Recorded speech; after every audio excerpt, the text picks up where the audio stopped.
not what happens to you in life that really matters, but how you respond to it. I was born in Nairobi, in the slums of Huruma. Shortly after, we moved to Maringo Estate. I grew up in a family of 4 before my younger sister was born. I went to Dr. Kraft Primary School, and this is where my love and my passion for football began. I started playing football at a very tender young age, playing football bare feet with my friends, because that's all I knew. And every single day that I would wake up, I would think about me being a professional footballer. But this was not what my father wanted. My father wanted me to invest so much into education. But education was not something that was in me. Our relationship was very strenuous, just because of the passion that I had. Later on through my life, I went to high school. And I was in high school. That's when I realized the full potential that I had of being a professional footballer. And no one could tell me otherwise.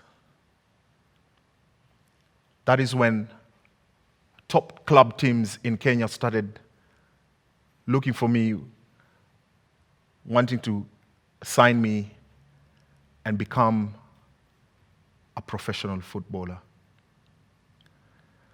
But this was not easy. This was just the beginning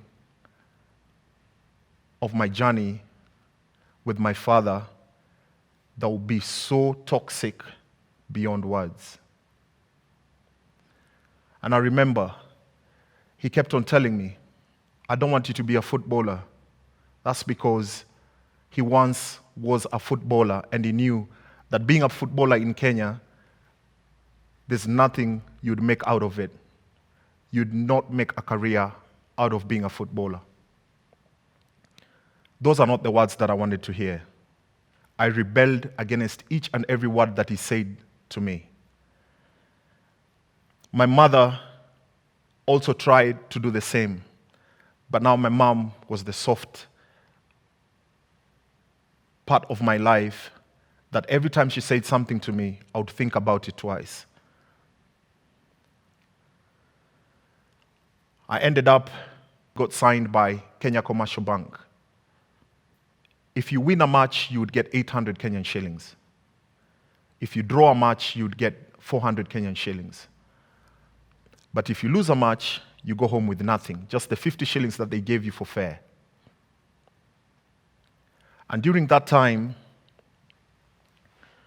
I was approached by one of my friends and I asked him, so what would my job be? And he said, I want you to be storing guns for us. And I said, that's fine. So that's what I started doing. I started storing guns in the same house that I'm living with my father.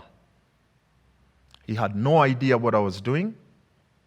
All he knew in his head was, this is my son who has rebelled against me, and all he wants to do is become a professional footballer.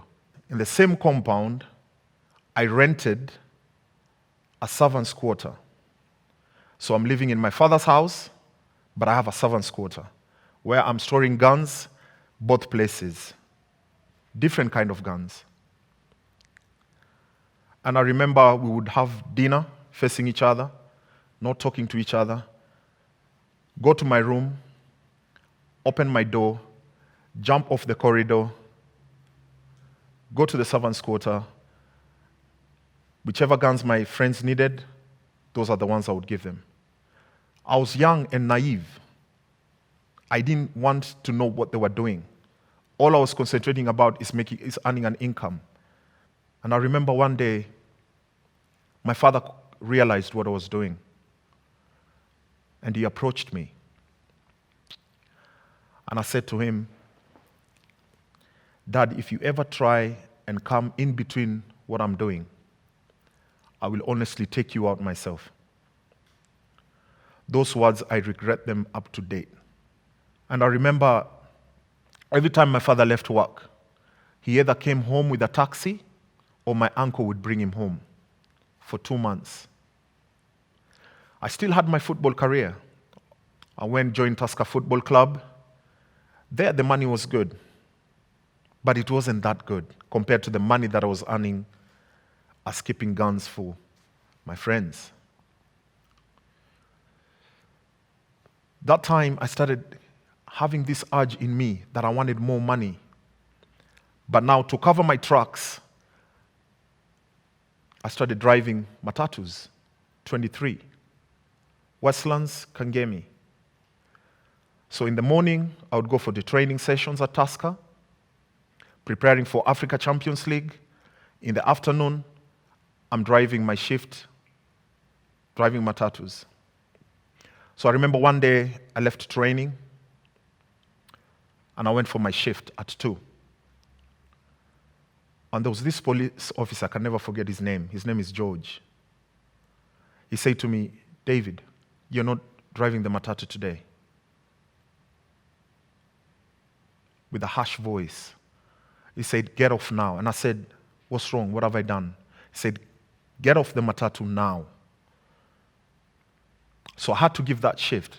So in my head, I'm thinking, 4,000 Kenyan shillings. Because that's what I used to get paid at the end of the shift. It's just going to go like that. So he said to me, I know what you're doing. And my heart sunk. I just felt like there's this dark cloud around me, like I've been caught. And he said to me, we've started working on your gang. But now this police officer, he was a football fan. So he would come to these football matches, and every time we had an off-season, we used to gather as professional footballers and go to these slums. We would go to Kangemi, Dagoretti, Ziwani, Huruma, and play and mix with other young talent that they're coming up. And he used to see everything that I was doing. And he said to me, I know this is not what you want. You're just doing this because you want to make more money. Then he said to me, my cousin joined the British Army online. And I want to take you to the cyber. Right now, you apply to join the British Army. And I said to him, I'll do it after my shift. He said, no, you're not driving the matatu today. So I just said, okay, let me just do it. Formality. So I just went with him to the cyber. He was doing everything for me as I look at him with bad eyes. So he applied. 3 days later, he calls me. He said, go check your email. So I went to check my email and I found that they've responded to me. The British Army have said they're quite interested. They've seen my profile and they would love for me to send them more documents. So I sent them those documents that they needed. They needed a good conduct. They needed my health, medical history. And I forgot about it. The following week, George calls me again. Have you checked your email? At that time, my gang people started disappearing one by one. And I said to myself, this guy must be God sent. Why is he so concerned about me? I went, checked my email. They've sent me a letter to go to the embassy. And because I had a terrible relationship with my father, anything that I said out of my mouth, he couldn't believe. And I went to him and I said to him, I've got a job in the UK. The British Army have accepted my application and I need money for the visa. And my father said to me, I need proper documentation to confirm that. So I gave him all the documentation. He said, when are you supposed to go to the embassy? I said to him the date.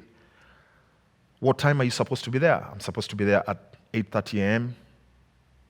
I remember my father woke me up at 3 a.m. I got ready. He's downstairs with me. He was ready to, and I'm thinking in my head, what is he doing? So from our house to the bus stop was quite a stretch. And I remember something telling me, someone is following you. So every time I check, there's no one. So when I just blanked everything out, got to Upper Hill, and guess who I find there? My father is already there at the gate. And I asked him, what are you doing here? He said, no, I just wanted to come here to confirm that you're actually coming to this place. So I went in, they asked me all the questions that I need, and they told me, come back after a week. I went for football training. But now my mind was not on football anymore, because now I'm thinking about what my friends, everything that is going on.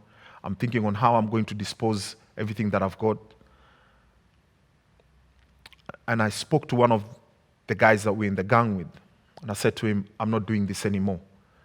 So we met, I gave him everything, and I told him I'm out. A few days later, I get a text.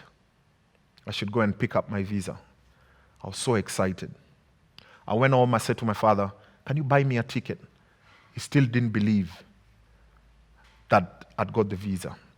Even after showing him the passport, gave him the documents, he called the UK to confirm that actually I am going. That time you're not seeing each other eye to eye. It's one word, that's it. So he got me a ticket.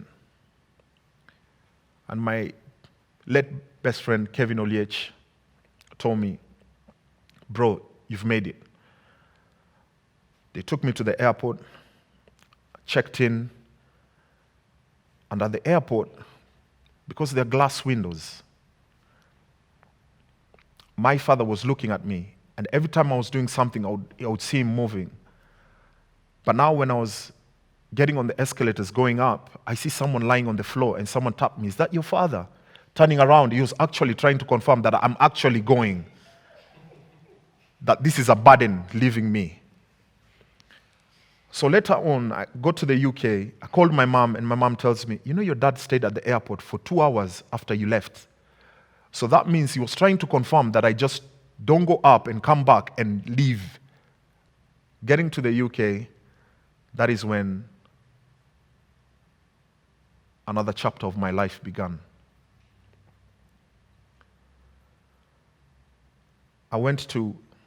Did all my selection training, and I went to Catterick. This is where all the infantry soldiers train.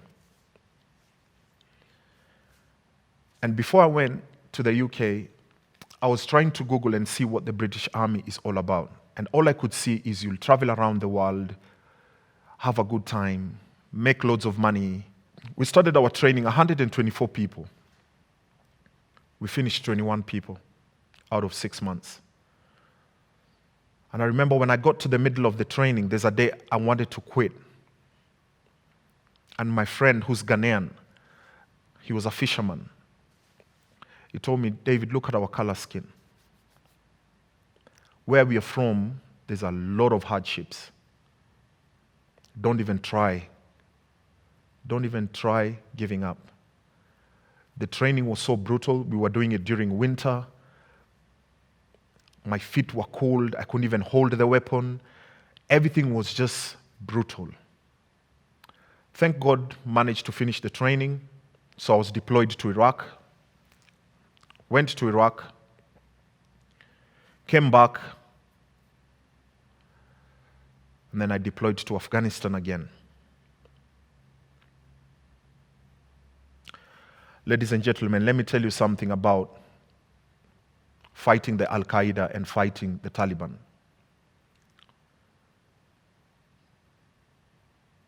What I saw out there is not a video game or how the movies try and show you how it is. It is absolutely brutal. That is the worst things. I've seen so many things that I never imagined that I could ever see. And when I was in Afghanistan, Every single day, you would have a conversation with your friend, but as soon as you step out of those gates, you don't know what you're going to meet. So one day, we get a briefing, and they say, you need to get in the briefing room in the next 15 minutes. We are going to the strongest Taliban area. After we finished the briefing, I wasn't settled. And I took my Bible and I started praying. And I felt something wrong, something weird. That morning, my friend told me, Dave, stand next to the Jacko vehicle, I take you a photo. So he took the first photo and he said to me, Dave, are you okay? And I said, I'm good. But he could see in my eyes that I wasn't. And I remember the whole day was quiet. And my friend at the back, he said something that me and my boss looked at him and he said, no, don't even say that. He said, I need some action. He didn't even finish saying those words. We got ambushed by the Taliban. When we got ambushed, rounds were coming from everywhere. My boss said to me, David, we need to extract. So 50 meters away from where we were, I drove over an IED, improvised explosive device. And I can't remember anything. 36 hours later, the first time I open my eyes, I'm in the UK. And the first thing that I do is I ask for my weapon because my last memory was back in Afghanistan. Started fighting with the nurses. They were trying to assure me that I'm okay. But every time I wanted to lift up the bed, I felt, no, my body is not right. I had serious, serious injuries. And I kept on asking the doctor, how quickly can I recover? I want to go back. I've left my brothers there. It was in us. We never leave a man behind. Whether you're blown up to pieces, whether you've been shot,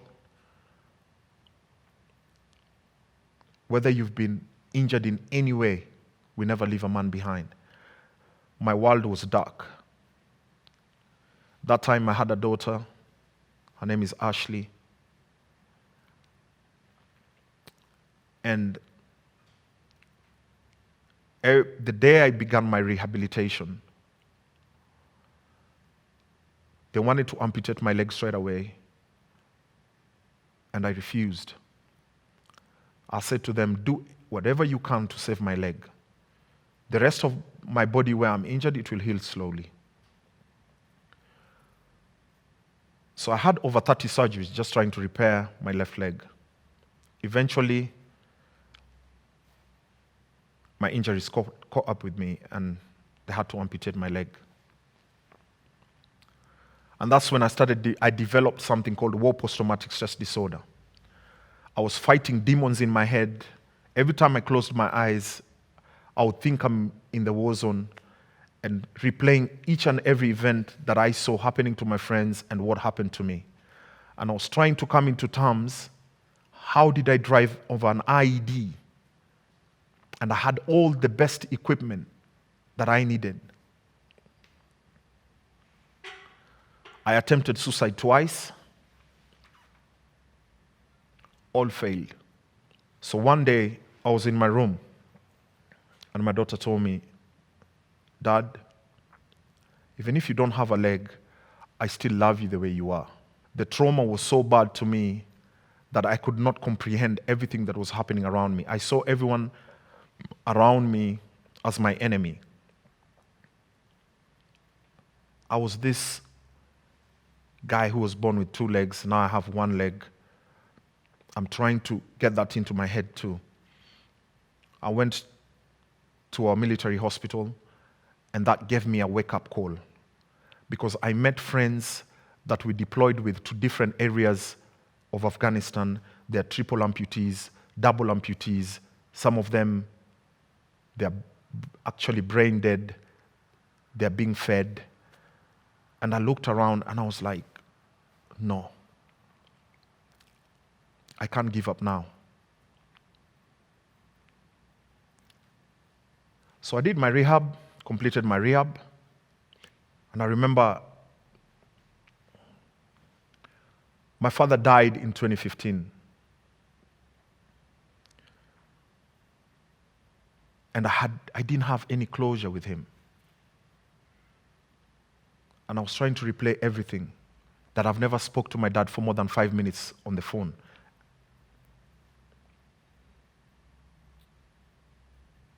In 2017, I joined an organization back in the UK. It's called BLESMA, British Limbless for Ex-Servicemen and Women. So anyone who's deployed and they have serious injuries, they can join it. So I developed my interest in mental health. I'm still fighting my own demons and my own wars inside my head. And at the same time, I want to learn more about mental health. At the same time, I'm trying to cope and to learn how to walk with my prosthetic leg. And through all that, everything that I was doing, I learned a few lessons. That despite what your parent tells you, even if you find it doesn't make sense, love your parents.